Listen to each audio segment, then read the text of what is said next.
If you're seriously interested in upping your game with Twitter, well, get ready. Watch out for one of the most powerful tools on Twitter, the hashtag.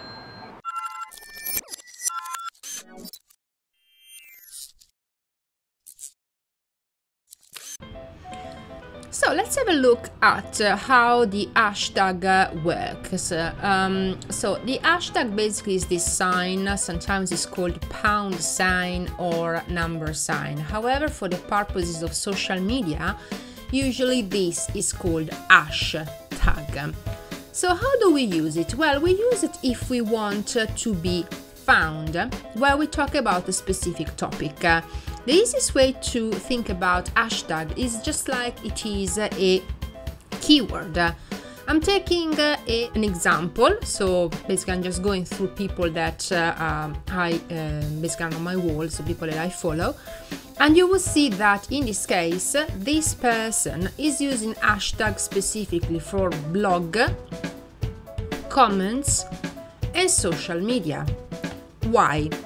Because this person wants to be found where people are talking or searching about these specific topics.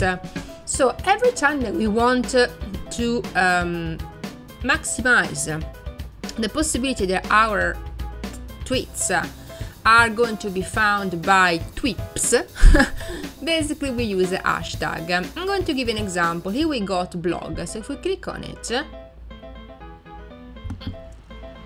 Twitter will take us to the results for this specific hashtag.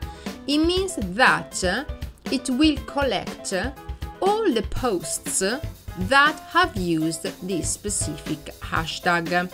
So you would have to realize that in certain cases the hashtags are very popular. So if I use the hashtag blog, the possibility that I'm going to be found is, I would say, quite remote.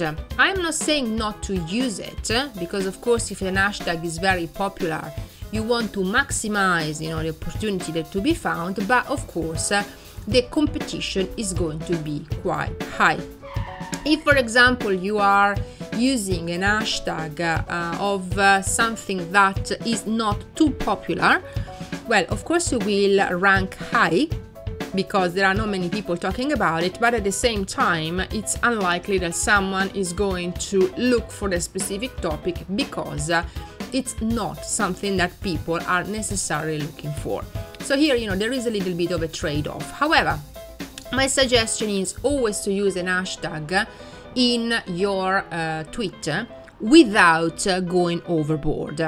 For example, we don't want something like this. I'm going to compose a post. We don't want to go like, I am writing a blog on social media and, for example, football.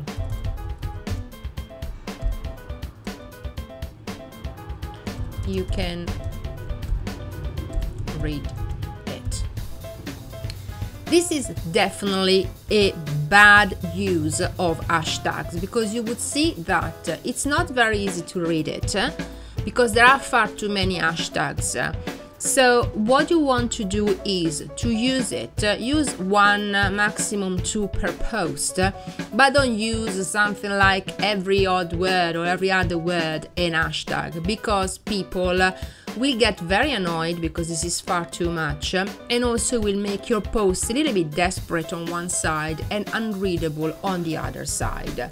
So for example, this could be, I'm writing, personally I would go for something like, I am writing a blog on social media and football, you can read it.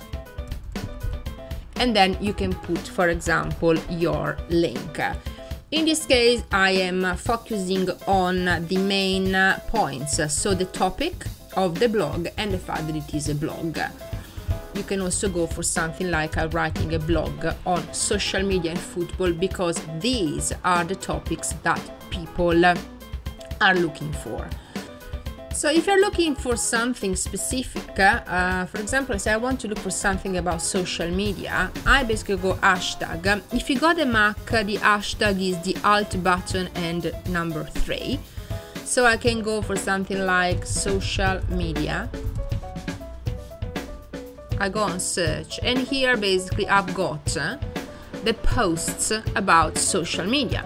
So I can go through them and see if there is something that I'm interested in, if there is something that I would like to retweet, if there is something that is interesting for my followers. And you can basically use the hashtags, also for other stuff, social media marketing, etc. Sometimes you can also get some ideas from Twitter itself. So you just go social media, you click, and it gives you also other options. A very useful tool is trends.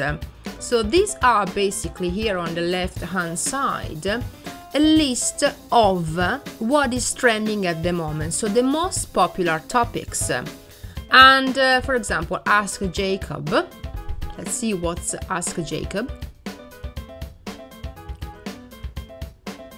And here you can see that it looks like it's someone quite young. I mean, and if you want to take part to the conversation on Ask Jacob, basically you can use this hashtag, and knowing that is one of the trending hashtags today, try to maximize the possibility that your post is going to be read or retweeted. Or you can also use something like these hashtags to create something that is a spoof.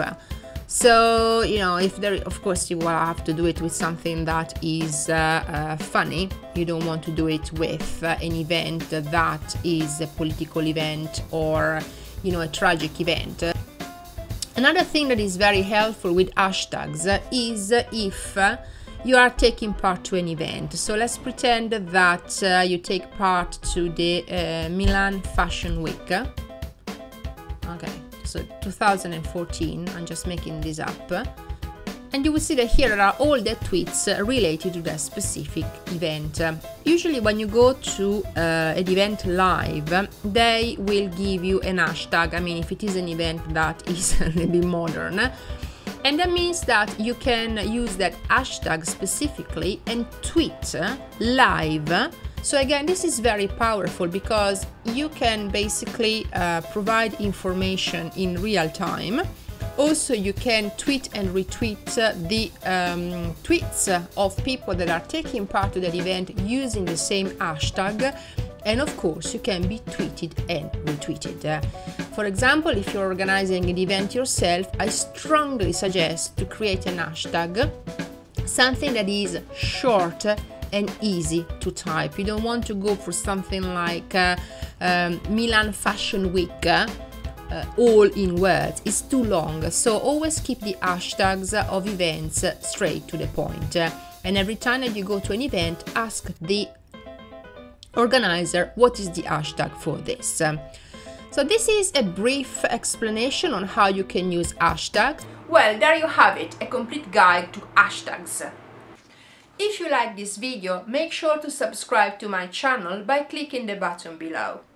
If you're looking to see more results on Twitter, make sure to pick up a copy of my Twitter cheat sheet.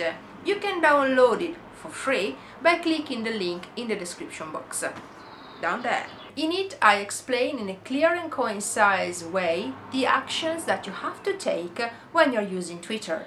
It is a powerful guideline at your fingertips. Thank you so much for watching, and I'll see you on the next video.